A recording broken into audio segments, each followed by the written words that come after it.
Assalamualaikum warahmatullahi wabarakatuh. Bos, wae taluk gue pangeran, ra usah sok suci, ra usah sok bener dewi, biasa wae. Dunia kabeh kersane napa? Pangeran. Ya sudah seperti ini. Yang soleh kaya salabah malah akhirnya suul khotimah. Padahal dulu disebut hamamatul masjid, tukang itikaf. Gak tahu mulai ke masjid, tapi akhirnya suul khotimah. Wahsi sing mateni kekasih Nabi, rupane mateni Hamzah ditakdir husnul khotimah. Makanya itu ya muqallibal qulub tsabbit qalbi ala dini. Kita tidak pernah tahu. Nah, kenapa kalau saya ngaji PD? Mereka aku muji pangeran, saya tidak pernah mikir awakku, tak penting awakku, penting muji pangeran. Ngaji itu artinya kan muji pangeran, muji ilmu nih pangeran, ya sudah selesai. Itu anakku itu dongo itu mikir awakmu dewi. Mulane dongo mbek ngaji ku derajate dhuwur, ngaji muji pangeran, nak dongo mikir awake dewi. Makanya masyhur itu ada dua kelompok di masjid, yang satu diskusi halal haram, yang satu berdoa. Nah, terus Nabi keluar dari rumah berdiri, sempat ragu, saya kemana?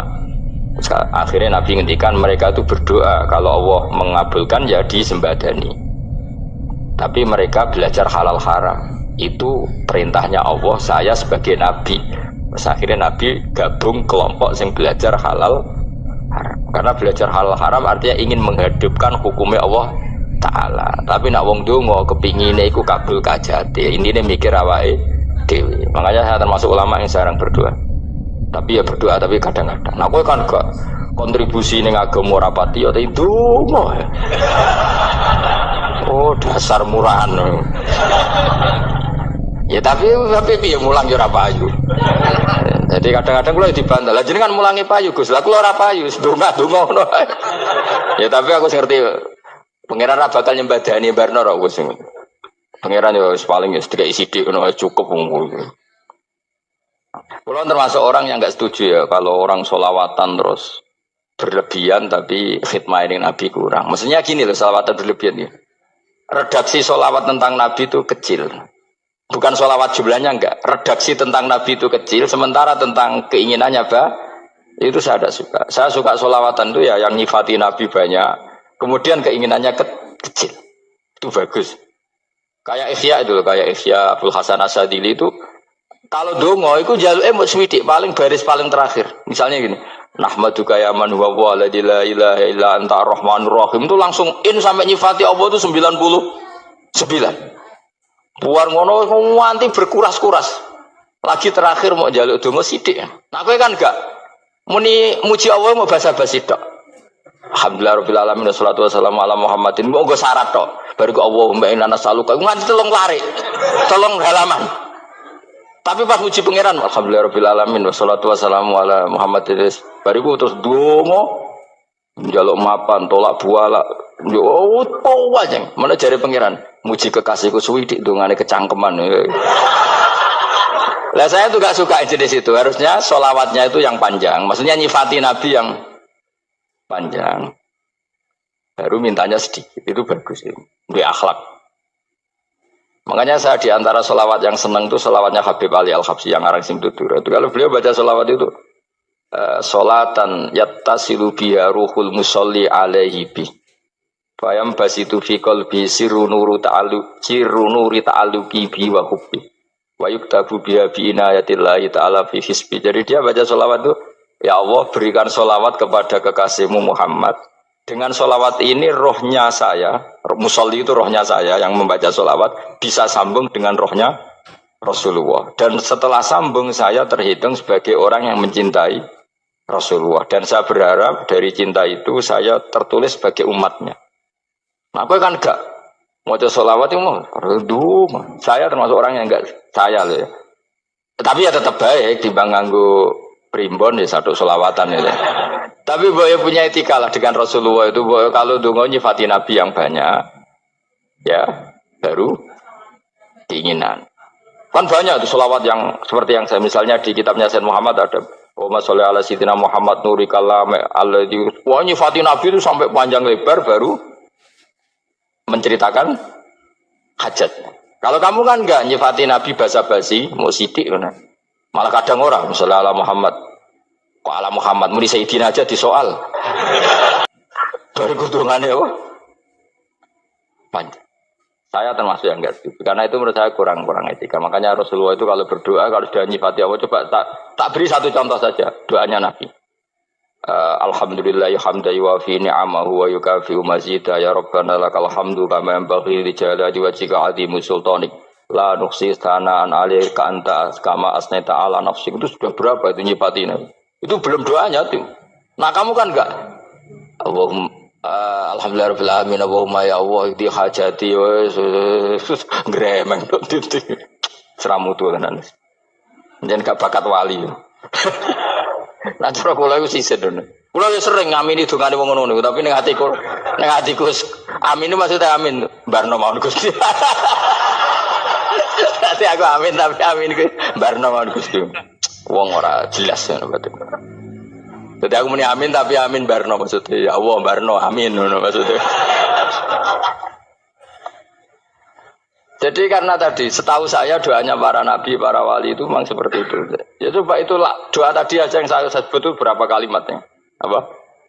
Alhamdulillah hamdan yuwafi ni'amahu wa yukafi'u mazidah ya Rabbana lakal hamdu kama yanbaghi li jalali wajhika 'azimi sultani la nuqsi sana'an 'alaika anta kama asnaita 'ala. Enggak terhitung pujian saya kepada engkau sebanyak engkau memuji pada diri engkau sendiri.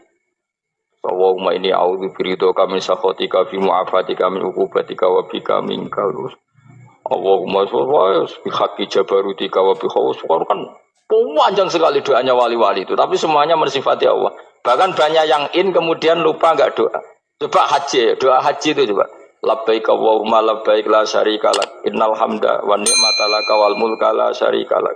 Wa ni'mat itu kan labbaik saya siap melaksanakan perintahmu ya Allah sa'dik. Engkau yang punya pujian, engkau la syarika lak. Itu malah enggak ada, jarang malah ada doanya. Itu kalimatnya talbiyah semua. Allahumma antal azil akram itu sudah seperti itu. Karena tadi al-mu'min yashghaluhu sana 'ala Allah min ayyakuna li nafsihi dzakiran. Mukmin sejati adalah sibuk memuja Allah sampai lupa jatah dirinya sendiri. Nah, kowe kan gak mujine Allah basa-basi, dongane tenan. Itu jadi makhluk aneh, itu jadi hubungan mbek pangeran itu wong aneh. Ya tapi jangan bakat wali, semuanya ikut jadi ini, semuanya ikut. Ya dong ngono, kok mari wali kakean malah gak elit. Jadi, tapi saya mohon itu di solawat itu usahakan jumlah paling enggak jumlah solawatnya banyak, doanya sedikit. Paling enggak misalnya kamu tidak punya kalimat yang apa baik ya mau solawat ping 100 itu gak ada salah biar guling-gilingan apa. Kita menyebut kekasihnya Allah lebih banyak ketimbang kita menyebut hajat kita sendiri ya gitulah, paling enggak punya etika seperti itu ya. Kalau kamu enggak punya segot-segot sing keren, bacalah solawat berapa 100 terus cerita awam Gusti utang kula kathah. Mengke ra jawab wis roh.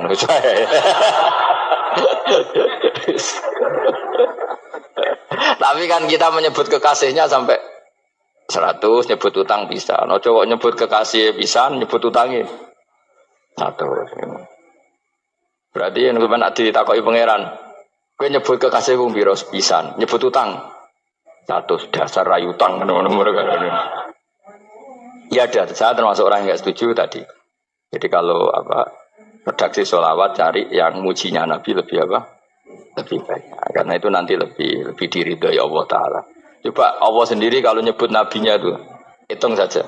Laqad ja'akum rasulun min anfusikum. Jadi rasulun min anfusikum, seorang rasul yang sejenis dengan kamu. Terus azizun, orangnya sangat terhormat. Alaihi ma'anitum, rasul ini siap menanggung apa yang kalian tidak mampu. Kowe ra bakal mlebu swarga barokah syafaate Nabi akhirnya mlebu swarga. Kowe ra kelar korban, Nabi tahu mengorbankan kita semua. Dokha Rasulullah bikabse ini terus ada an ahli wa ada amman lam yudokhi min mati. Ini alihima anitum. Nabi menanggung apa yang kalian berat. Azizun, Nabi itu ali terus harisun alaikum. Nabi sangat berkomitmen menyelamatkan kalian. Haris itu keinginan yang berlebihan itu jenis apa? Haris, kiai kuno namanya ini ngungseng, keinginan yang over. Nabi itu sangat berkeinginan kita ini maslahat. Terus bil mukminina raufur. Allah yang super saja kalau nyebut nabinya nyifati sebanyak itu. Ada ayat lagi misalnya, Rabbana wab'ats fihim rasulam minhum yatlu alaihim ayatika. Muhammad itu siapa? Seorang rasul yang membacakan ayat-ayat Allah. Wa yu'allimuhum, seorang rasul yang mengajari mereka alkitab wal hikmah. Wa yuzakkihim, seorang rasul yang membersihkan akhlak-akhlak kita.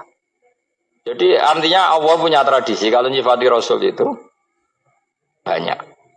Juga nyifati orang-orang sekeliling rasul. Makanya menurut saya madzhab Syiah itu enggak pas. Karena Allah kalau nyifati Rasulullah itu jika nyifati orang-orang di sekeliling Rasulullah, dan itu dengan pujian, yaitu Muhammadur Rasulullah walladzina ma'ahu asyidda walal kufar ruhama'u bainahum tarahum ruk'an sujada yabtawuna fadlan min Allahi warid wa nasimahum fi wujuhim min atharis sujud. Itu kan panjang sekali. Dan orang-orang sekeliling Muhammad adalah begini.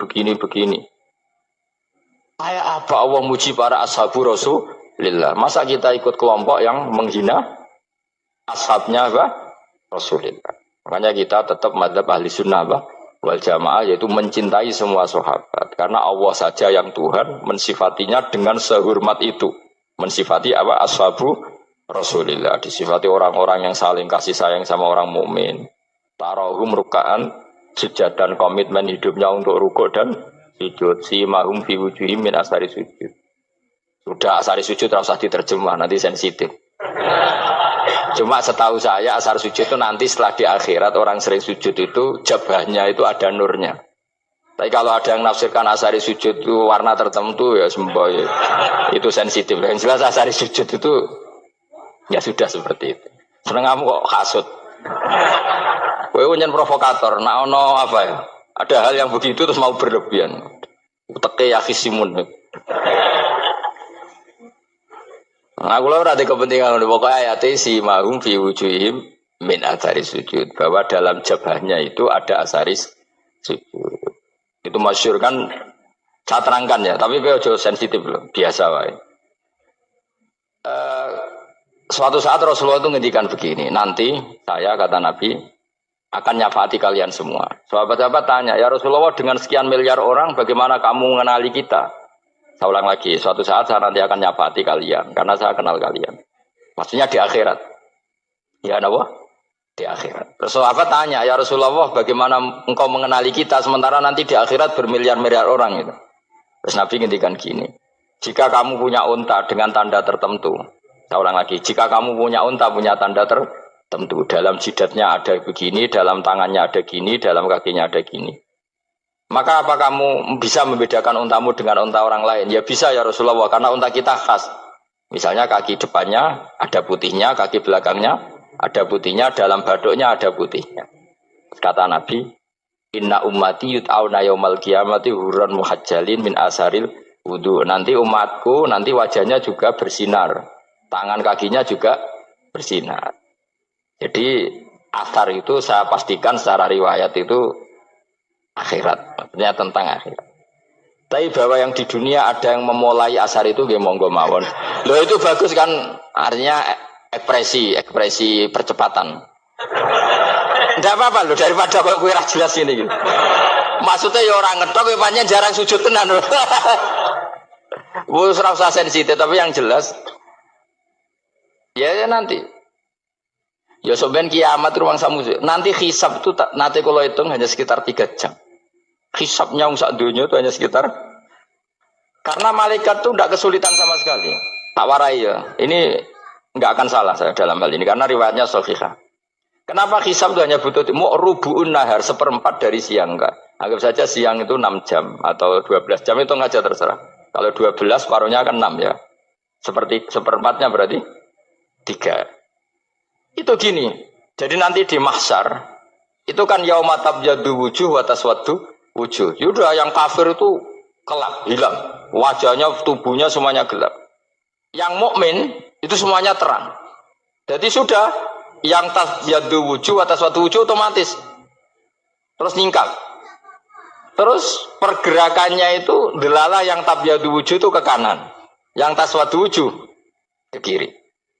Maka kamu jangan punya sinar yang kelap-kelip. Nanti kena bego yang karena nggak jelas tadi.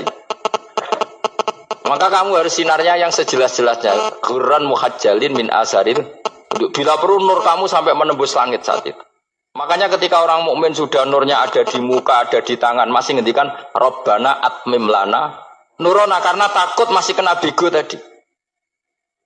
Karena kalau hanya wudhu tok, sikil tok kan, bayangkan di miliaran orang kan bisa agak kelihatan. Tapi kalau nurnya sampai nembus langit kan, itu siapa kok nurnya sampai, kan malaikat langsung tahu. Makanya hafal Quran, alim kan insya Allah nurnya itu. Sama zaman itu masih berdoa, Rabbana atmim lana, sempurnakan nur kami. Karena nanti identifikasi malaikat berdasar tadi, kalau ada nur berarti diletakkan ashabul yamin, kalau nggak ada nur, ashabul shimal. Nah malaikat yang dibawa bigo itu kira-kira detail gak? Dugaan saya kalau kelap-kelip pasti kena simal. Wah ini partai kiri mesti kan. Pemenang yang wudhunya mau dulit sirah tok sidik. Karena anak madzhab Syafi'i. Sebetulnya meskipun itu sebaiknya kalau basuh sirah itu kabeh ben ora kelap. Mana aneh pepes terus dulat-dulit tok. Itu sebenarnya ya itu. Kelap-kelip. Ya sudah ya. Setelah itu kata ngendikane pangeran yu'raful mujrimuna bisimahum fayukhadu bin nawasi wal aqdam. Orang-orang pendosa kelihatan maka diletakkan di kiri. Nah sama yang orang-orang baik simahum fi wujuhim min asaris. Jadi ayat itu jelas tentang akhirat. Tapi kira usah terus provokasi. Seneng kamu kok ya khisimun maksudnya provokator gitu. Jadi nanti yang mukmin jelas nurnya. Lah nur ini nanti dengan kadar iman kamu, perilaku kamu. Ada yang kelap-kelip, ada yang... Nah yang kelap-kelip ini yang kena bigo itu tadi. Nanti setelah kena bigo ikut ashabis simal, yang kelap-kelip disortir lagi malaikat yang bagian detail kan ada nanti. Nah ini terus ditubir neraka. Yang kafir benar-benar neraka, yang ini ditubir neraka. Nah, itu nanti ini yang ngel-ngelo kanjeng Nabi digoleki ya ini itu. Mana sakit kanjeng Nabi, mana ono kiai soleh darani, nah iso soleh dewi sakit Nabi, mereka terus goleki ndi umatku sing kelap-kelip itu. Dicari di syafaat. Ya, imma langsung dituruti Allah, wa imma diubasin neraka. Ya terserah rencanamu piye kon aku kowe. Tapi yang jelas apa? Kiamat itu cepat sekali karena tadi ada identifikasi tadi. Makanya hanya cukup 3 jam karena tadi yang jelek kelihatan jelek, yang baik kelihatan baik. Makanya cepat. Ya oraful mujrimuna bisimahum, orang pendosa dikenali lewat alamatnya yaitu taswaddu apa? Wujuh. Kalau orang baik dikenali lewat tabyadu wujuh. Nah terus setelah nyingkir, ini ngono tak warai kiamat. Setelah nyingkir itu faduri babenahum bisuril lahu bab. Setelah tersingkir tadi terus lalu ada pintu penghalang, pintu pemisah. Nah pintu pemisah tadi yang sisi kanan langsung jadi surga, yang sisi kiri jadi neraka. Itu disebut faduri babenahum bisuril lahu bab batinu fi rahmatu wa dhahiruhu min kibalihil adab. Yang pintu arah kanan otomatis wilayah surga, yang pintu kiri otomatis wilayah neraka. Nah problemnya ketika penutupan pintu itu dah yang kelap-kelip itu katut kemana ini yang makanya kamu jangan malok partai yang apa kelap-kelip yang nggak jelas itu koalisi kemana ya. Kalau partai besar kan iso nyalon presiden, partai kecil ini kan ikut mana ini kan? Sing sak ngisore 1%, 2% ini kan repot. Loh, coba misalnya nur kamu 2%, berarti gelap kamu kan 98%. Kira-kira malaikat mengkategorikan kemana coba? Ayo jawab. Gelap. Loh, kode semangat Pak. Padahal itu bagian dari kamu. Kalau satu tubuh itu sinarnya hanya 2%, kira-kira kategorinya itu partai gelap, partai terang. Waduh semangat kok, waduh. Berarti kegaruk kemana? Kiri. Tapi bisa saja malaikat cara berpikir gini. Tapi kok ada cahayanya ya? Padahal kata Allah, yang bercahaya ashabul yamin. Kan nggak ada bilang cahaya terang. Bisa saja malaikat, alhamdulillah berpikir begitu. Ya nanti kita rayu saja supaya berpikir ini kan yang penting ada cahaya. Kan Allah tidak bilang terang apa kelap-kelip. Ya mungkin saja asal ada cahaya dikategorikan lahu nur, punya apa?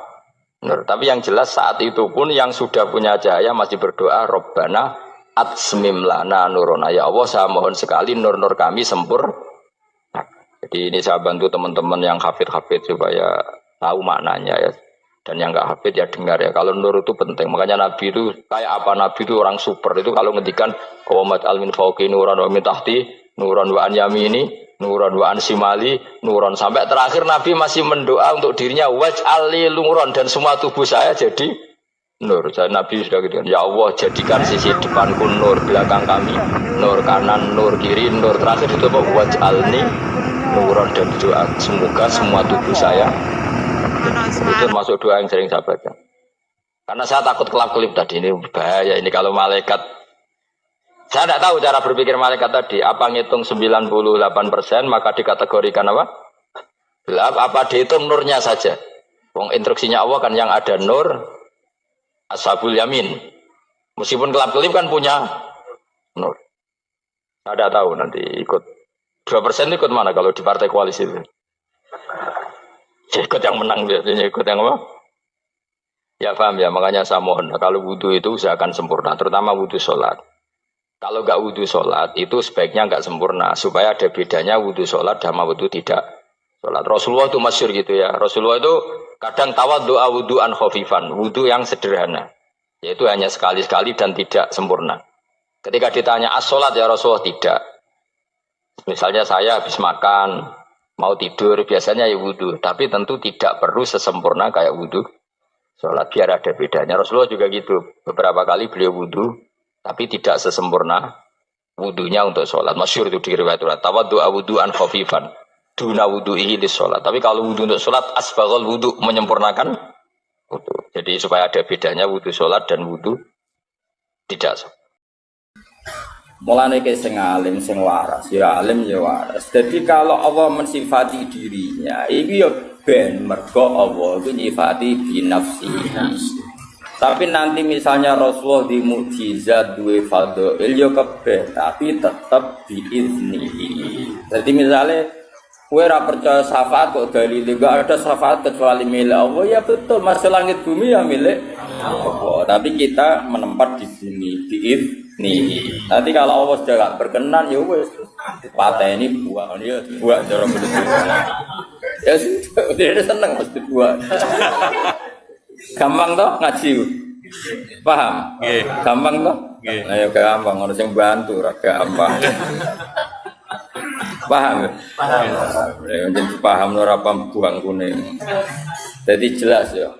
Jadi kalau Allah mensifati dirinya layak lamuha illahu ya keben, pancen seperti itu binafsihi. Tapi kalau Nabi perso sebagian barang gaib ya keben, tapi tetap bi'ilamihi atau bi'iznihi. Itu disebut apa? Alimul ghaibi fala yudhiru ala ghaibi ahadan illa man irtada. Ibu Jawa terus ngendikan fa'innahu yasluku min baini yadihi wa min khalfihi rasada. Kalau orang-orang dekatnya Allah itu ring satu untuk melihat alam gaib. Ya tentu tuh Gus. Wong malaikat mati kowe nggo nggawa kaya semacam mangkok ya, mungkin cara saiki iku data ya. Data base sing wong mati ku sapa? Mlaku tepaten ijek pidato jus ya. Malaikat itu ya iso iskal, malaikat itu tetap ora pinter tenanan, pinter sing paling pinter ya pangeran. Malaikat itu kadang iskal. Jadi malaikat itu ya bingung bareng, makanya dia tetap pinter pangeran. Masyhur cerita malaikat bingung. Israel itu dikongkon jabut Tuhan misalnya, itu ning gone India. Misalnya loh, kira rasa wedi misalnya. Jumlah Tuhan itu jejer Nabi Sulaiman yang Palestina. Ya kroni lah melok sowan, melok nabi. Lah Israel itu pas sowan Nabi Sulaiman. Berarti oleh mentelengi Tuhan itu tenan. Mubalek iki kok ning kene. Padahal prosedure itu tak matikan ning Iya. Oleh menteleng tenan. Nabi Sulaiman tersinggung, tamune kok dipentelengi piye? Saibul Fadilah apa? Pentelengi, jadi gak terima. Nabi kan wani buli malaikat wong nabi. Akhirnya malaikat Jibril ditakoki. Kowe ku piye to tamuku kok pentelengi ku piye? Wong loro tapi omongane rahasia nganggo sandi. Tohar ora paham to. Wah akhirnya suwe-suwe iku Gus. Cara Jawa itu kemanusan. Akhirnya Toha itu ngerti malaikat Israel. Cara Jawa kemanusan. Jadi fisiknya Israel sampai kelihatan. Wedi, warang roh Israel wedi. Balik lah wedi toh. Nanti Israel wedi, balik lah tetap wedi. Wah akhirnya orang berhubung kerani. Niku ya Nabi Sulaiman kali ini saja kalau silai angin tak menghindar ke Israel. Terbang akhirnya mau roti. Iya. Wah dia seneng Israel. Sajarnya wis kesusu apa dijabat nih kono tapi kan nggak sesuai prosedur. Karena prosedurnya harus di India. Malah toh aku wedet lanjut. Pas Langsung. Sesuai prosedur. Jadi terus akhirnya pada peristiwa itu Israel takoi, lha mau kok ngowah-ngowah maksud kula niku iskal. Wong tikan mendatang India kok tiange pinggir jenengan. Mulane kula niku ngowah-ngowah penerangan kula iskal. Terus camau mati takoki Israel. Menak karo dene ki lha apa yo terbang ning India. Kula wedi. Dari setoroke awor aku aman. Karena standarnya kan neng. Artinya gini, tetap ya tentu kan nggak mungkin malaikat Israel kok. Lah padahal ana ayat wa matar di nafsum biai ardin tamut. Tentu Israel tahu orang ini mati di mana. Tapi ya tahunya tetap ditaukan apa? Ditaukan. Dia ini terima makhluk. Paham ya jelas ya. Jadi kalau ada ayat-ayat tentang spesialnya Allah la ya'lamuha illahu itu tidak bisa menafikan misalnya Rasulullah versus bagian barang tetap sah yang Allah tahunya binafsihi yang selain Allah biiznihi atau biilami gong ya jelas ya. Oh pinternya sajane ngaji perayu sah ya.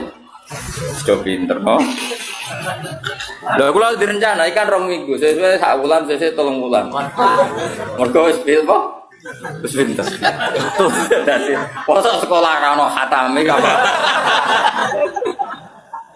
Iki apa-apa, mahasiswa berapa 4 tahun ya? Padahal iki 3 tahun, kan setahun. Wong ngene ra pinter-pinter sini-sini kok. Ku sing goblok guru apa murid.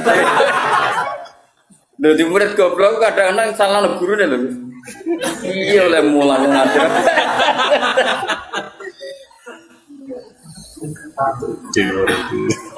Khatam malah enggak khatam. Kadang orang khatam wis do mati. Teng Jogja santri kula sing mati nggih kadang jeneng saya. Ono sing ngaji 20 tahun, ngaji setengah tahun mau pamit. Gus kula koyo wis mati Gus, tapi aku murid. So nanti akhirat aku. Jadi jelas saja nih gampang kok ngaji itu gampang ya. Tapi wow, syaratnya nganggo guru. Mulane mantak lama bila segen fasehun apa? Setar. Wong maknani layak alamu wa illahu terus kecangkeman tok binti. Mulane hadis sing nerangno Nabi pirsa barang kok iku hadis mau untuk mbahmu. Sing maudhu utekem ngono.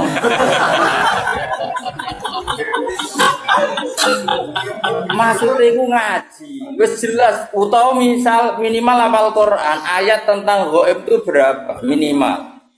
Delok kamus tematik. Allah nyebut kata ghaib itu berapa kali di Quran, terus dicari di semua ayatnya. Nanti kan ketemu ayat di mana ada kemungkinan makhluk itu tahu barang ghaib meskipun dari dengertikan. Enggak apa-apa, tapi kan akhirnya tahu kayak tadi ayat di surat apa jin ya tadi. Surat jin fala yuzhiru ala ghaibi ahadan illa man irtadha jelas ya. Yo jelas yo. Jadi banyak kayak Rasulullah itu coba kalau sampean baca kitab Bukhari, utawa maca ora ora. Nah khataman aku sering do tahu. Yang pondok di, tapi yo mau urun selawatan tok. Salat Surabaya. Mapal tanggalnya khatam. Kalau kula ra mutu, ngaji niku ra mutu. Gak mutu. Cuma di bang ngaji ya kok ngaji. Solawatan ngoten iki lumayan ngono ae, tapi ora mungku solawatan ya sing eling Nabi biwakorin wasaki nate nanteng. Ya tapi timbang ra jawab ya tak belek. Tapi aja arep diganjar wong lafate ra jelas. Soleh. Lafate piye ora jelas. Ora jelas yakin. Iku piye jek lafate piye bahasa iki. Sing biasa nyenggai. Piye nek sing biasa wae.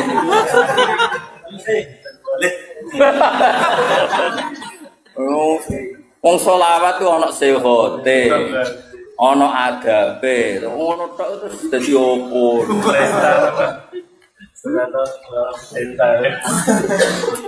Seruwe diloroi jare gedeng selawat didukung mosok ana redaksi selawat ngono. Ben ngono zaman akhir ben ngono. Tapi aku yakin ngaji Nabi maklum wis ora wong bulet mesti maklum. Ora piwus pokoke bil mukminina raufur rahim sake welas ya rong ora jelas ora apa-apa itu piye men. Sekarang Nabi ketemu wong desa nguyone masjid dibar. Iya bener kok wong desa. Waras sahabat do ngamuk ben ojo ben. Wong isane nguyone. Kaya apa Nabi? Wong lari wong desa nak ngelem Nabi sudah langit. Padahal ngel-ngel wong tenan.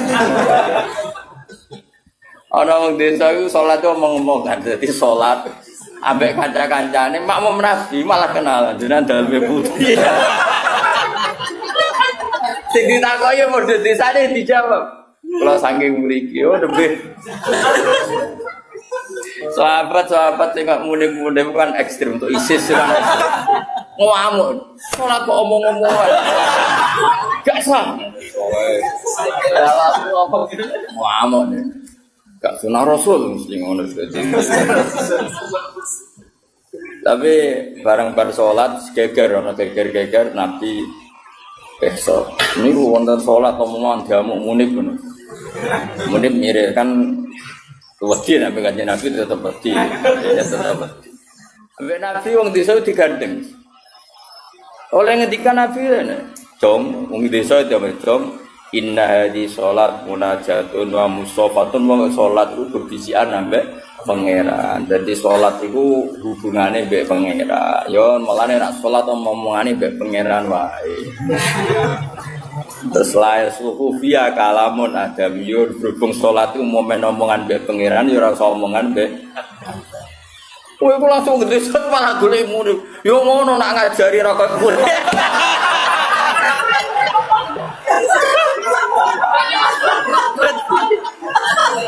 Dadi waktu itu dipek menangin. Pawa wa ma wajadtu mualliman ahsana min rasulillah sallallahu. Pawa wa man taharoni wala baroni. Demi pangeran Nabi itu muallim terbaik. Beliau tidak nyentak saya tidak ora koyo iku. Dadi wong desa bare batin ora wasep. Jadi Nabi ku kayak apa? Dia oleh ngistilahna salat itu sederhana. Indah di salat munajat. Salat itu cuma omong-omongane kok mbek pangeran wae. Ya ora usah omongan mbek liyane. Nah sing terus ulama fikih berdebat ini. Nah iki senengane wong-wong ekstrim. Kan enggak ada riwayat orang tadi disuruh qada. Itu sedebat. Qada enggak. Nah wong kaya aku kan wong moderat. Cek ora ana riwayat kon qada. Wong kok ribu ahdin bil Islam. Lah jarang fikih wajib qada. Lah kowe nabi tapi ora ana riwayat qada kok kowe kecangkeman. Tapi yang jelas seperti itu Rasulullah itu memang figur yang luar biasa. Jadi santai. Jadi Nabi oleh ngadani santai. Bahkan beberapa hadis itu baru kayak wong Arabi. Wong Arabi parah mas, wis parah. Padahal sing ngaji ning kene iku 90% wong Arabi. Wis kudu sabar wong Arabi. Wong desa kan gak iso mikir. Tapi karepe akeh. Sunane ngono, ora iso mikir tapi karepe akeh. Karepe. Ratan rusak dari soalnya pemerintah ratan rusak dibar. Dia ora tau mikir. Pemerintah bangun kan nganggo duit. Apa dia tahu bayar pajak? Dia ora tau mikir. Tapi pantas, enake kan pantas. Lagi ini sekadung kiai, ya pengen kan gak pantas. Apa men protes pemerintah lho bayar pajak kok. Amen apa? Sarane rusak. Protes. Pantes protes sak kula di mobil bayar pajak terus. Nah gue protes atas nama apa? Sepeda motor meblong.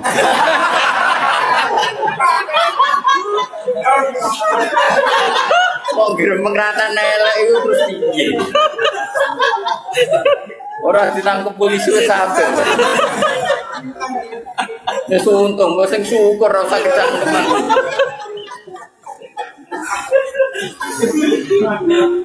Meskipun blonge ora kok colongan, Mas, kok pedotan.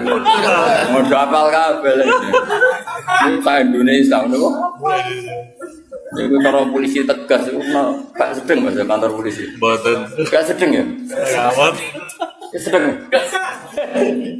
Sa Indonesia ya. Sa wong desa yo nak ngaji, iku mesti pikirane jadi karepno dhewe. Ora ngarah mikir ngaji, iku sekunane kuno. Tapi pantes oh. Pantes. Kanjeng Nabi tahu khutbah, iku bakas akhirat. Iku pikiran wong desa ngene. Pas iku panas banget. Ya Rasulullah, amin bakas akhirat iki lho donya iku ora ono udan. Sapiku udah mati, untaku udah mati mergo ora ono. Sing bakas iku engko penting iki sih. Lah Nabi wong asline ya rapati berkenan tapi wong Nabi kadung ngapian. Tapi ya tetep rapati berkenan. Makanya saya cerita keramatnya Nabi sinten Musa atau kon ngendhalekno napa bumi. Sebetulnya semua nabi itu pernah diberi otoritas Allah untuk mengendalikan dunia. Cuma ketemu Nabi Musa sama koron siang. Kalau ketemu Nabi Muhammad aman dari Jawa. Aman. Walhasil Nabi akhirnya spontan, gak perlu istisqa, gak perlu apa. Langsung ya Allah saya minta hujan, langsung hujan saat itu juga. Makanya Abu Hanifah itu menentang sholat istisqa kalau diriwayatkan dari Nabi. Karena Nabi itu tidak pernah sholat istisqa dengan cara malik ketu, malik serban. Cara Abu Hanifah. Ya cukup begitu. Mana nih istisqa cara dekne lughatan minta hujan. Ya gak perlu sholat. Ya makanya Nabi kan ra perlu ngono wis mandi. Dari Imam Syafi'i lah misalnya Nabi ngono tok wis mandi, masalah kita. Bebo nangis ora mesti mandi. Sono kiai sing beling Mas, sing ahli falak, salat istisqa ngenteni diitung iku wis wayahe jadi dalwi kan, nang wayahe iki aja lah. Gayane istisqa tapi wis diitung. Mergo macane cara falak wis wayahe apa? Jadi kamane konsultasi BMKG lho. Iku wis kok dake jenenge. Nah kula jarang ngate istisqa nganti. Bukan karena benci ndak ya Bang Ramadi sen sadar.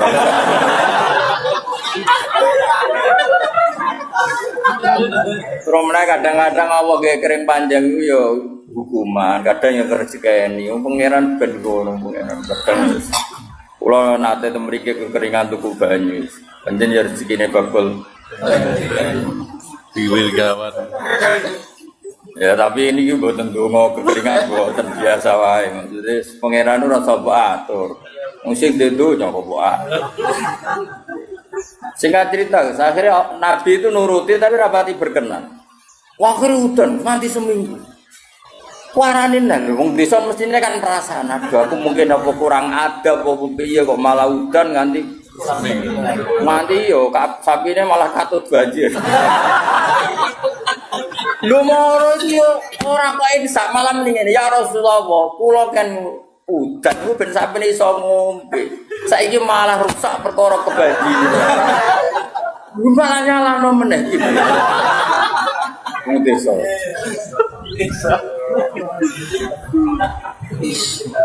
Oh, wong desa repot. Akhirnya Nabi itu ngomong Allahumma hawalaina wala alaina Allahumma alal akam wal awja wal asyar wa Nabi. Ya Allah sing udan namung tenggene wadi tenggene kaya apa Nabi iso ngendhaleni udan. Udan itu dikongkon. Iku salah sasaran ning gone iku wae ning kali. Nurut. Iku Kanjeng Nabi. Jadi Nabi itu bisa ngelola emosi ini. Bisa. Sahabat dia ngerti wae Nabi kemarin donga rapati berkenan. Mulane dadi ngene nek sing akabir sahabat malah wah iki bahaya iki. Wong desa gak malah diparani nek suwante. Halakatil ampal sakniki gara kuwas. Nuto ya nuto. Habis kena berduwi resah. Ampun. Sembarang ayat al-arabu asadu kufra wa nifaqan wong desa iku pantese wangkok. Ya tapi apike ya ngono. Wong desa entek dasinan ya lucu. Misale wong ape matun terus dasinan. Biasa pangeran ngersano. Deteling-eling. Kula suwun nek ngaji Quran niku lewat ulama sehingga ayat la ya'lamuha illahu itu tidak perlu kamu benturkan dengan hadis-hadis di mana Rasulullah itu ngendikan tentang zaman akhir. Karena Nabi yang mungkin tahu atau memang faktanya tahu hal-hal gaib yang memang dimengertikan oleh Allah. Tapi yang enggak dimengertikan ya beliau tentu tidak tahu karena sehebat beliau pun tetap makhluk. Tapi tentu karena beliau orang istimewa ya banyak yang dimengertikan. Termasuk Nabi cerita akhir zaman ini kuside ulama Tafsir Mutoba. Ya iku ora malah terusno. Iku fakta to. Fakta. Banget faktane ora cuma fakta banget fakta. Mungkin jatuh 2 jam kok sing dadi ilmu 2 menit. Liane ku dagel kabeh. Ono Mas.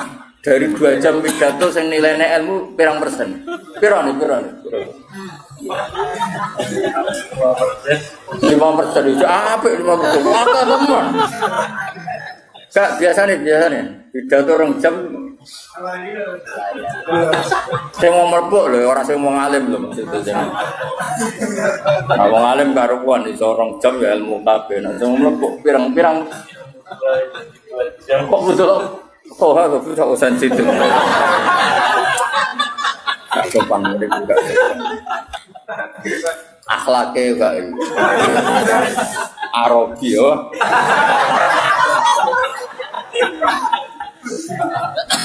Jadi wong desa mulai dhisik kono. Mulai malaikat wis ngadepi wong desa iki seru wae bagus. Wis tapi pangeran gawe. Jadi napa? Mulane ana pepatah ning arep man beda Jawa. Agar wong desa iku Angkot. wah. Ya angel kandhanane piye.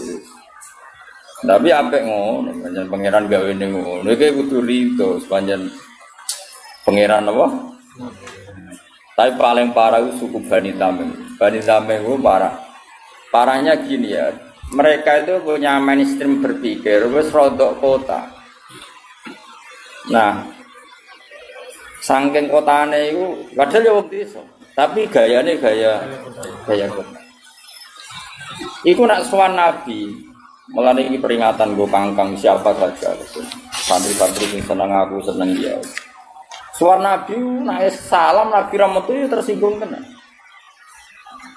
Padahal berkali-kali saya bilang, seorang ulama terutama sing sepuh, seorang lagi terutama sing sepuh, kalau sudah pulang itu ya milik keluarga. Terus ngaji 2 jam ning majelis mosok mau kejar sowan. Terus kapan istirahat? Kadang kan mungkin lagi ning gede, kadang lagi napa dahar. Macam-macam lah kan namanya kan tetap butuh jadi kejar. Sampai jadi ayat innal ladzina yunaduna kami wara'ul hujurat aktsaruhum la yakin. Allah duka sampai walau annahum sabaru hatta takhruja ilaihim lakana khairan. Kalau Nabi sudah keluar kan milik publik. Kan nggak fair, misalnya saya sudah mulang begini, kan misalnya Mbak Winda atau anak saya punya sesuatu kan ditunda. Nganteni berapa bar ngaji. Keluarga sudah fair, tapi kadang tamu tidak fair. Ketika sudah pulang kan Kerja. lah iya harusnya kan fair kan, keluarga sudah fair. Ketika ngaji gak di. Loh, betul, saya kalau di Jogja itu istri saya yang SMS saja nggak berani. Karena saya jenis orang fokus. Kalau sudah di Jogja ya kerja, saya kerja di UI, kerja ngaji macam-macam. Enggak. Nah, nanti kalau sudah Selasa jam 2 baru berani SMS. Misalnya titip apa baru SMS.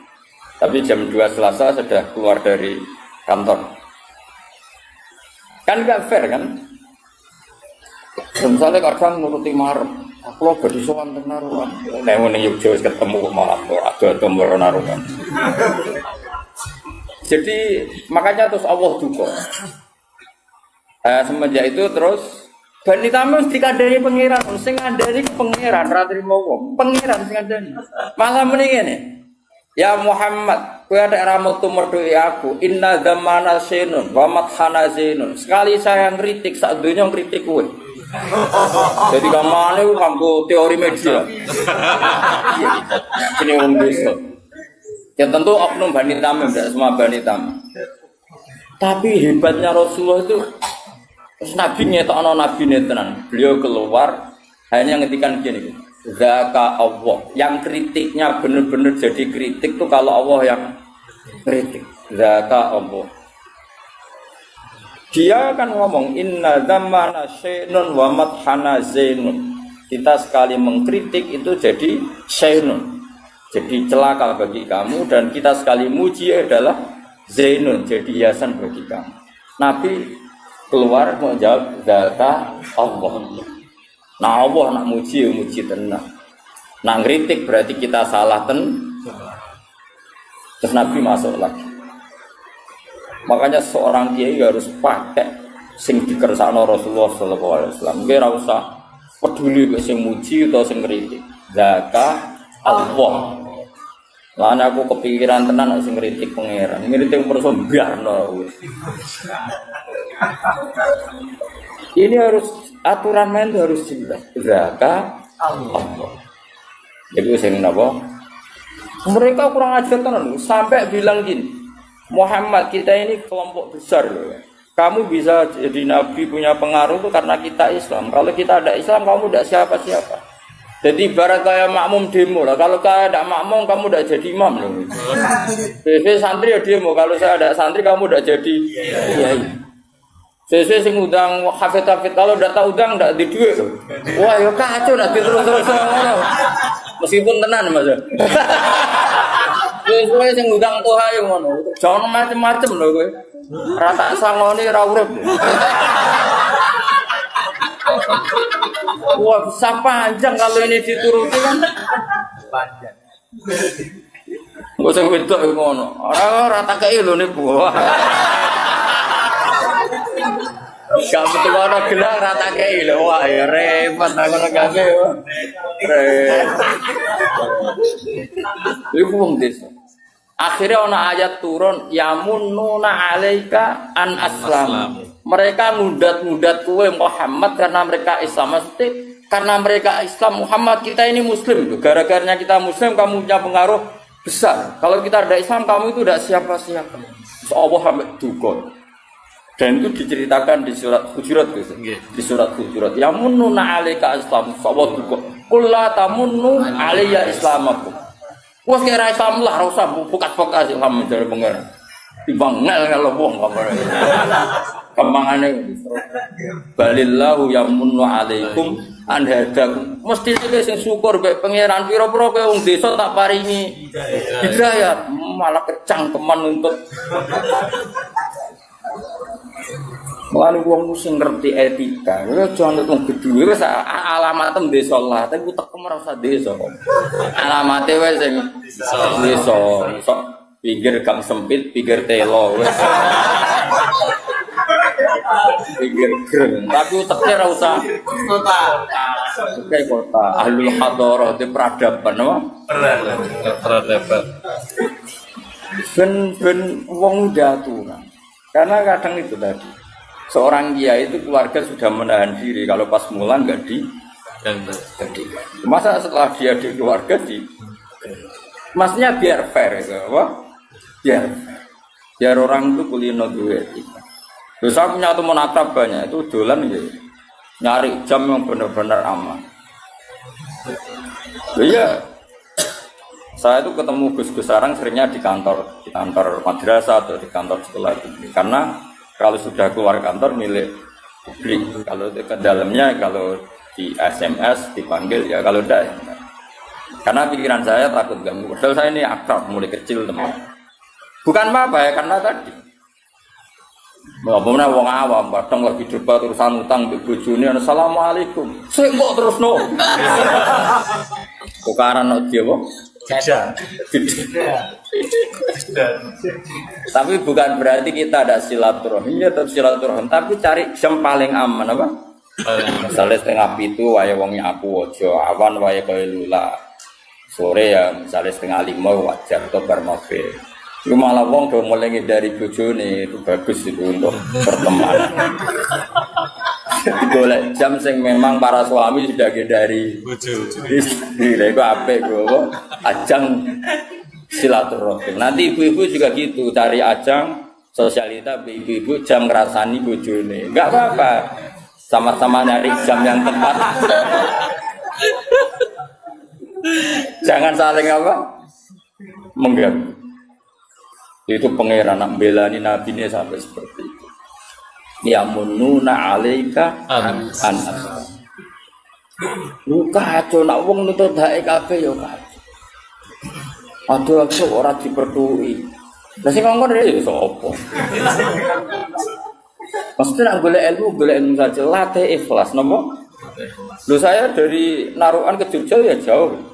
Tapi karena saya ingin mulang ya mulang saja pikiran saya. Saya tidak pernah nuntut apa. Bahaya kalau seorang kulino ikhlas itu bahaya. Kedepan bagi agama ini tak rewangnya ada kemulang juga turu omongan deh. Bahaya kalau seorang ulama kulino nuntut bahaya. Umat juga bahaya kalau kulino nuntut. Karena semua amal itu fa'ajruhu Allah wa fani ngamal ya boleh opah ning Allah Subhanahu wa taala titik. Ya qaumit tabiul mursalin sapa ittabi'u man la yas'alukum ajra. Orang yang enggak minta upah. Tapi nak dikai oleh aku ya ora dene terus wedi wah bahaya ya. Ora mesti nak dikai yo oleh. Mana arep terus ke wedine tenanan ora.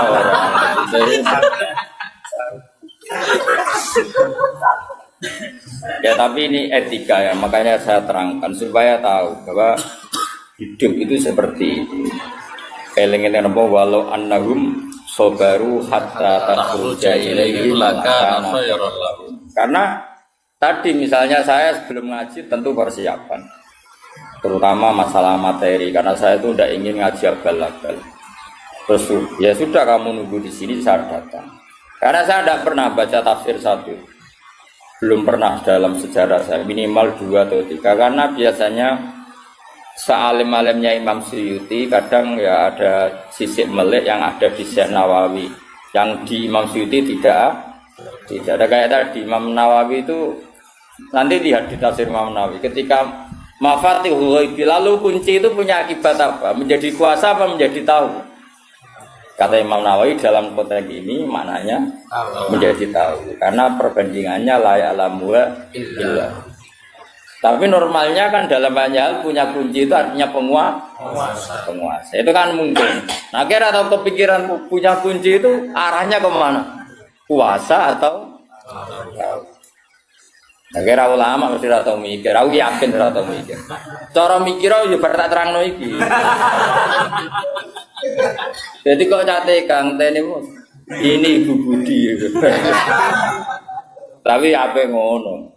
Daripada orang ahli tafsir tahu-tahu menamakan diri ahli malah karu-karu. Aduk jujur ngene iki. Bagus, napa? Ya eling-eling ya. Jadi napa? Ilmu itu tadi. Makanya konstruksinya tadi ya. Jadi kalau Allah mensifati dirinya la ya'lamu wa illahu bi nafsihi. Allah tahu barang gaib itu nafsi. Tapi bukan berarti terus kamu enggak percaya kalau ada para nabi tahu barang gaib. Kita tetap percaya karena ikutnya ayat alimul ghaibi fala yudhiru ala ghaibi ahadan illa man irtadha. Tapi tentu tahunya nabi itu diiklami karena dinger. Tetap kapasitas nabi itu harusnya nggak tahu karena makhluk, tapi karena kekasihnya ngerti. Makanya banyak hadis tentang akhir zaman, termasuk paling spektakuler ya hadis tentang Fathul Konstantinopel. Padahal nabi itu hidup di Timur Tengah di Medina.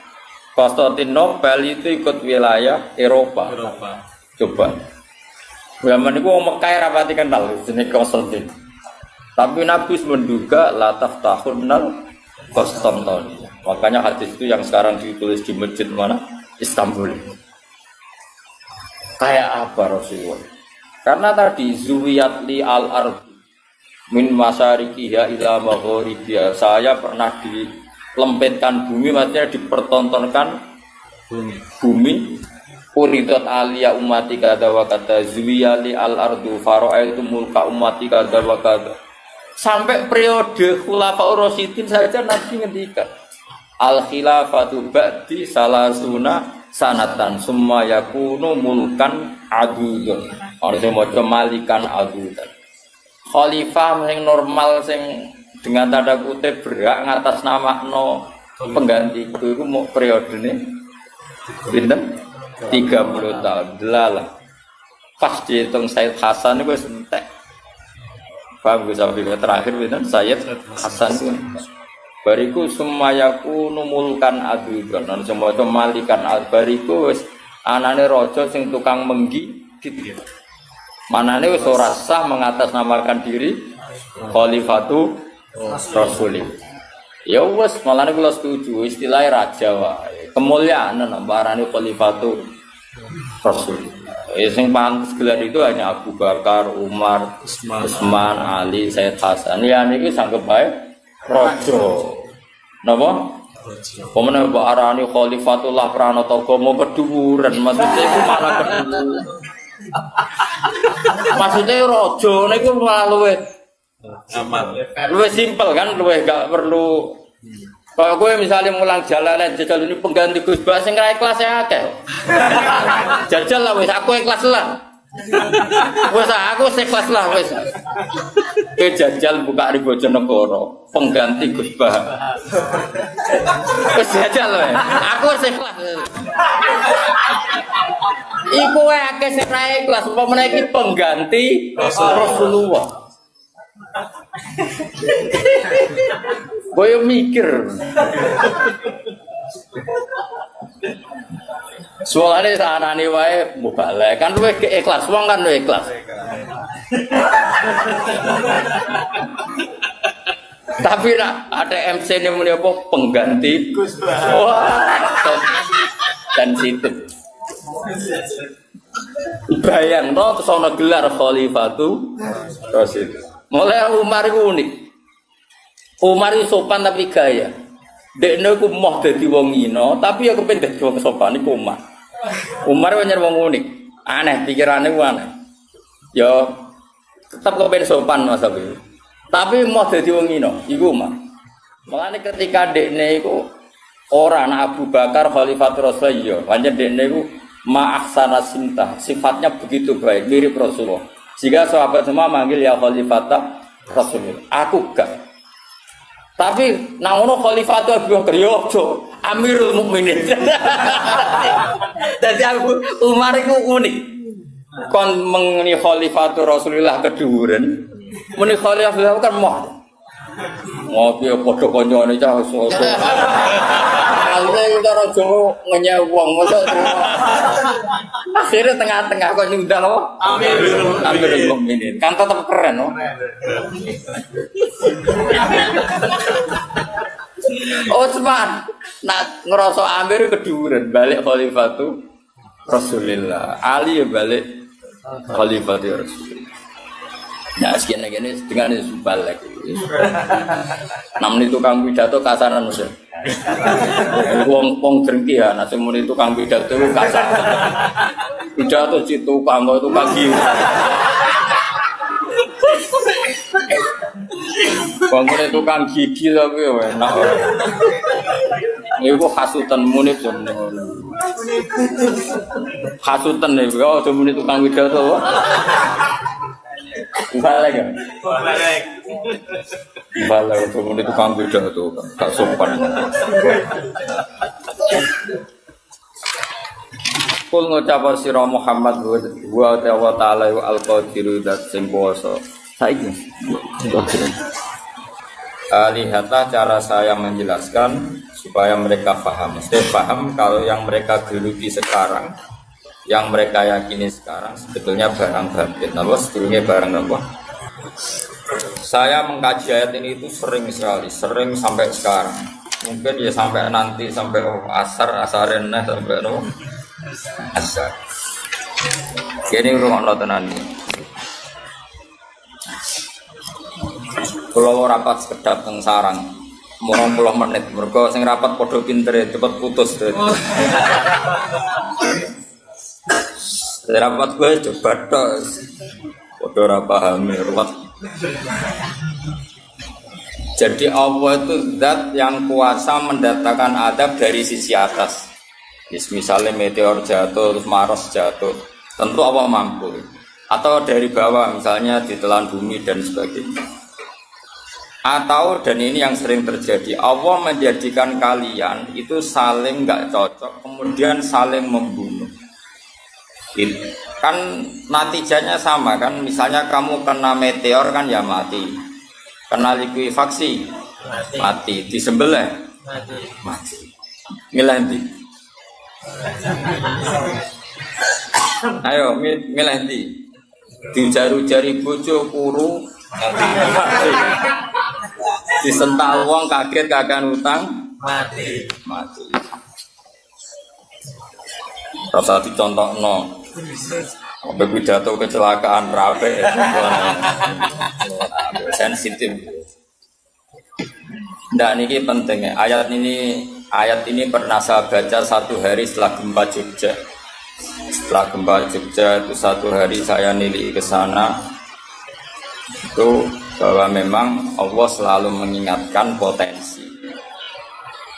Muka-muka Pak sampai ayat ini eling-eling. Jadi Allah itu adatnya di Quran itu dua. Satu menjelaskan itu sebagai hal yang potensial. Potensial itu bisa terjadi kapan saja. Ada yang diceritakan Allah itu secara faktual, yaitu rahmat. Rahmat itu kan selalu terjadi kapan saja. Maka itu diredaksikan Allah bisiwatil jasmi dengan sifat kepastian kayak warahmati wasiat kulas, itu pasti terjadi dan terus terjadi. Tapi kalau azab itu Allah menceritakan itu hanya potensi adab. Meskipun kadang-kadang benar-benar diwujudkan, ya benar-benar. Pernah ada yang ngitung misalnya tsunami yang dahsyat itu hanya per 200 tahun. Gempa Jogja paling dahsyat itu pernah dihitung secara teori geologi itu hanya per 70 tahun. Artinya kalau adab itu ada siklusnya yang ekstrim loh ya. Tapi kalau rahmat kapan saja dan di mana saja. Maka pola-pola di Quran, kalau sampean mengkaji Quran, itu kalau rahmat itu mesti redaksinya itu bisi hotil jasmi dengan sifat kepastian. Rahmatku pasti terjadi. Kata barok hukum ala nafsi rahmah. Bahkan Tuhanmu memastikan dirinya pelaku rahmat, dirinya pelaku pemberi rahmat, dan Allah mewajibkan pada dirinya sendiri. Tapi kalau Allah menceritakan adab itu hanya redaksi saya mampu memberi adab, tapi tidak harus melakukan. Jadi mampu kan tidak harus melakukan, tapi tetap potensi melakukan. Itu jenis qadir apa? Maka di surat Tabarok misalnya caranya Allah menghentikan gimana coba? Misalnya qul aro'aitum, diulang-ulang. Misalnya diulang sengurut saja, misalnya apa? Wa sirru qawlakum wa innahu alimun bi dzati sudur ala ya'lamu khalaqa wa walati jalal samsima. Amin tuman fis sama ayakhsifa bikumul ardo fa idza hiya tamun. Sebagian ayat kul aro'aitakum dan sebagainya. Kadang kan kul aro'aitakum in atakum adabuhu kul aro'aitum in atakum. Itu kan kira-kira maknanya gini. Coba sekali-kali kamu berpikir setiap saat kamu itu kena adab. Lalu maknanya adab itu apa? Ada bagi seorang mubalek misalnya tahu-tahu kena kasus perempuan kan yang langsung jatuh misalnya karena itu ya siksa kan terus nggak laku atau salah omong lala terus jadi dibully kan apalagi atau salah undangan ada mubalek datang di undangan HTI kan langsung NU nggak mau ngundang misalnya salah undangan macam-macam tuh. Tena wong keramat itu bebas hambatan. Lala rabi ini keramat itu jauh keramat. Nah ini rumah tenan dia. Kalau pastikan dan saya bertanggung jawab nanti ketemu pangeran ya. Nak rahmat iku mesti sighatul jasmi. Napa sighat pasti. Memang ini bahasa ilmu hadis sighatul jasmi. Tapi kalau tentang azab itu Allah hanya ngendikan potensi. Potensi itu memang Allah mampu melakukan itu mampu, cuma tetap diredaksikan potensi bisa ya, bisa tidak. Makanya Allah ngeredaksino amin tuman fis sama. Kenapa kamu leha-leha di bumi? Sementara orang yang di langit bisa saja membuat bumi ini tamur. Tamur itu melumer, kira-kira likuifaksi. Setiap saat bumi yang kita injek ini bisa likuifaksi terus kita ditelan. Atau ya sebetulnya bumi baik-baik saja tapi ada angin bandang. Fayursila alaikum qasifam minar rih fayurikakum bima kafartum. Kayak tsunami kan gitu, angin bekerja sama dengan gempa terus sudah kamu di darat tapi fayurikakum bima kafartum. Makanya ahli gempa Jogja itu sama saya itu kagumnya bukan main. Karena tadi ketika tanya saya, Pak, masalah gempa itu gimana? Saya jawab tadi. Sebenarnya Quran itu pernah gambarkan orang itu tenggelam di darat. Itu tadi, fayursila alaikum qasifam minarri fayurikakum bima kafartum. Tinggal Allah melibatkan angin. Angin kan mengirimkan gelombang, kamu di darat kayak kasus di Aceh tapi tetap apa? Tenggelam. Jadi justru tenggelam itu bayangan Quran yang berupa adab itu fayurikakum bima kafartum, kamu tenggelam. Ya tentu kita ngomong potensinya saja, kowe ora usah sok suci dengan kata bima kafartum, itu urusane pangeran. Iki nuduh ngaceh kafir dhewe. Maka ini penting ada kesadaran ahli sunnah. Kalau Allah ngendikan ya kita diam saja karena Allah itu ala kulli syai'in qadir bi kulli syai'in alim. Kamu tidak usah kecangkeman orang Aceh diadab karena banyak maksiat, ke malah goblok yang telulas. Foto-foto maksiat yang Aceh, rak maksiat yang Bali. Bali le maksiat yang Hollywood le maksiat yang Cina malah komunis. Tidak usah ngomong gitu. Pokoknya adab itu Allah kuasa mengadab siapa saja. Tapi kita berhenti di situ, tidak usah ngomong seksa karena dosa. Karena kalau kamu ngomong dosa diperbandingkan ada daerah yang lebih dosa itu tidak wilayah kamu. Terus misalnya ono kisah melarat, Qur'ane ra barokah. Yo ora usah nuduh ngono, iso wae justru melarat iku barokah, mergo ra kakean hisab nggo dhuwit wong. Justru pidato laris iso ora barokah, kakean nggo dhuwit wong. Romang samur ra ono tanggung jawab. Kan kita tidak pernah tahu. Iya. Jelas sono walatus aluna yauma idzin anin. Semakin dapat banyak tanggung jawabnya semakin banyak. Ora iso terus leha-leha wah ilmuku barokah lari-lari mbahmu. Enggak mesti semua di dunia itu enggak mesti semua. Yang sedang rezekinya banyak bisa saja hisabnya banyak. Tapi bisa saja memang barokah. Ngono bodoh ya melarat wis. Tapi sing ra rezeki iso wae azab iso wae ngringakno hisab. Kita kan tidak pernah tahu. Nawali mesti ngringakno hisab. Tapi nak wali pancen ya aki-aki adab. Umume wa may takila jalahu makhraja. Wong ora tau untuk makhrajan niku wis perlu dicurigai napa. Saya ulang lagi ya, maka baca Quran di akhir zaman itu separuh tidak apa-apa. Ya sudah, Allah itu mampu yuhrikokum. Tapi untuk orang lain tidak usah kamu tuduh bima kafar tuh. Karena yang kamu tuduh itu orang Islam. Tidak perlu kamu bilang tsunami diajar karena orangnya dosa. Itu sopo. Kok ngerti tulisan Allah Mahfud itu kalau karena ya sudah, roh kita tenggelam itu saja yang kita ngerti iyanan. Tapi rasa ngerti sebab. Itu ibarat gini. Ujung-ujung misalnya bojone itu haminggan. Orang mengamati, orang opo, padahal semua balik terkenal. Yang kurang ganteng misalnya, kan tidak pernah tahu. Kita mengkonfirmasi kan tidak pernah tahu. Yang kita tahu ya minggatnya saja. Setelah itu sudah kita tidak perlu. Misalnya Aceh ada tsunami, ya sudah tsunaminya saja. Kira usah nerusno bima kafartum, itu wilayahnya Allah. Kenapa? Wilayahnya Allah. Makanya Rasulullah itu kalau ditanya ada adab itu Nabi nggak pernah nerus. Ya sudah ada adab, tapi kalau mansus ya mansus misalnya kaum Lut itu mansus karena adab. Tapi kalau orang Islam kan nggak mesti adab. Bisa saja hukuman yang menjadikan malah mlebu suar.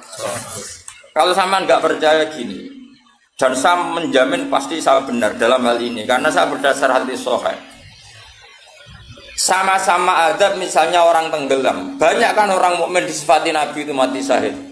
Kalau tak lawan sing darane wong Aceh iku mesti adab. Tak lawan dunia akhirat. Selain wong sombong berarti telah maca hadis.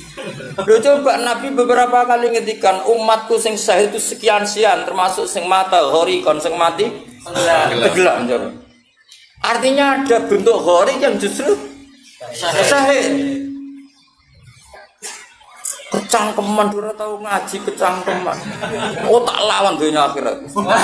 Karena sok sucinya. Sudah kita baca ayatnya berhenti fayuh rikokum saja. Soal bima kafartum itu otoritasnya wilayahnya Allah Subhanahu wa taala. Dosa suci do cangkeman. Oh tak lawan tenan. Nek wong iku mlebu swarga aku usul nang pangeran. Ampun Gusti.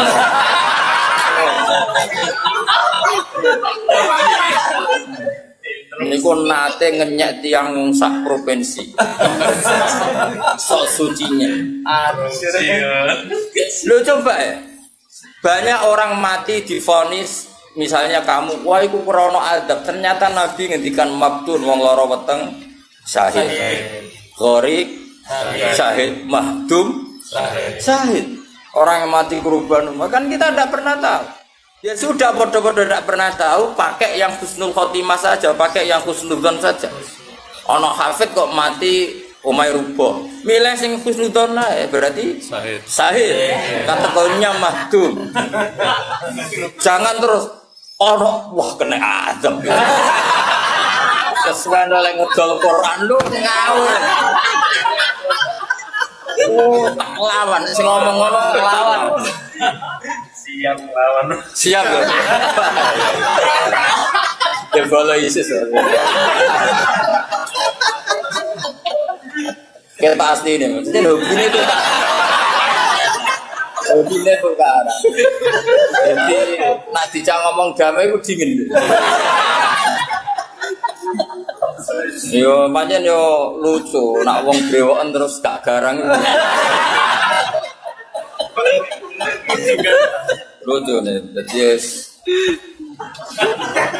jadi nak pangeran ngendikan rungokno wae. Tapi kowe ora usah koyo di otoritas kok pangeran ben ngono pangeran. Itu termasuk tafsir yang termasuk saya setuju. Makanya kata Imam Sa'rawi, nak pangeran negur Kanjeng Nabi kira usah melok-melok. Kanjeng Nabi atasane pangeran kira usah melok-melok duwe rasa sesuatu mbek Nabi. Misalnya Nabi ditegur di Abasa, ya biar Allah atasannya Nabi, berhak dong negur. Kowe ora usah di perasaan macam-macam. Lho Nabi kok ditegur pangeran ora usah ngono. Nabi tetep panutan kita ila yaumil kiamah. Itu kan ibarat masyhur lah, misalnya Mbah Mun kadang negur putrane. Ora perlu santri ngrasa putranya ada apa-apa. Itu kan wilayahnya Mbah Mun karena sama putra. Kayak aku misalnya negur tuha, aku ora oleh terus ngelok negur tuha, aku walat. Lho tuha wis mubalek kowe sapa? Lah nek aku ora mau kiai ini aja. Paham ya jelas ya? Nah aku oleh sak ngene-ngene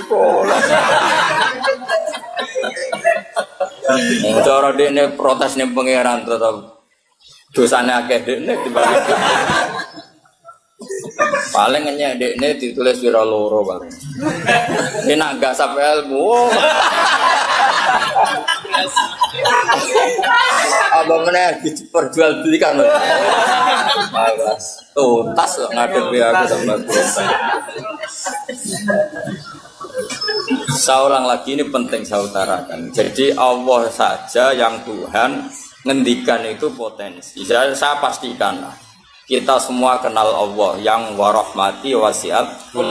Nabi berkali-kali ngendikan inna rahmati sabaqat ghadab. Sebagian riwayat bukan sabaqat, ghalabat. Setiap rahmatku pasti mengalahkan adabku. Artinya gini, kalau ada potensi azab, ya kita milih itu bentuk rahmat saja dulu, karena itu yang mesti menang.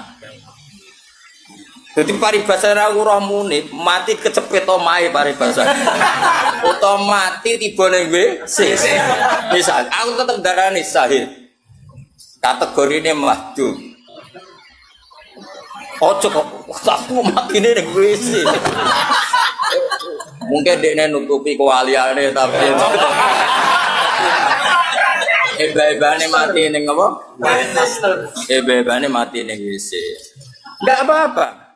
Karena menduga rahmat itu lebih gampang karena Allah jelas ngendikan hadis qudsi inna rahmati ghalabat ghadabi. Berarti gamane pola semua itu lebih baik kamu tafsirkan sebagai rahmat. Nah kecuali ada shorihul ayat yang mengatakan itu azab, tapi mana ada sekarang udah ada nabi. Misalnya kaum Lut kan Allah jelas-jelas ngendikan itu karena azab, ya sudah kita ikut mengatakan azab. Tapi kalau yang orang Aceh, orang mana-mana kan tidak ada ayatnya. Jelas ya? Mulane sing apik itu ngaji ku sing tenanan. Loh, kalau kaum Lut kan binasillah misalnya hijarah kada wa kada terus Allah ngendikan karena azab. Ya sudah kita ikut tentang kaumnya Lut. Tapi sekarang saya misalnya ada orang punya penyakit homoseks, kemudian dia kena azab. Ya sudah itu sanksinya Allah, bisa saja azab ini kalau dia mukmin kafarah betul. Memang ya azab tapi oleh Allah dihitung kafarah dan itu hadis sahih. Tidak ada seorang mukmin yang punya dosa kecuali nanti dia kena masalah, nanti kena riu atau kesandung dari Nabi dan itu nanti jadi kafarahnya. Dan misalnya ikut safif ya persimaan mulai kesandung berganti ceblok. Ya, tapi salam tempel ora ceblok. Kalau nanti diceritani Ustaz, setengah drama juga kisahnya. Saya latihan nyai bapak kepleset.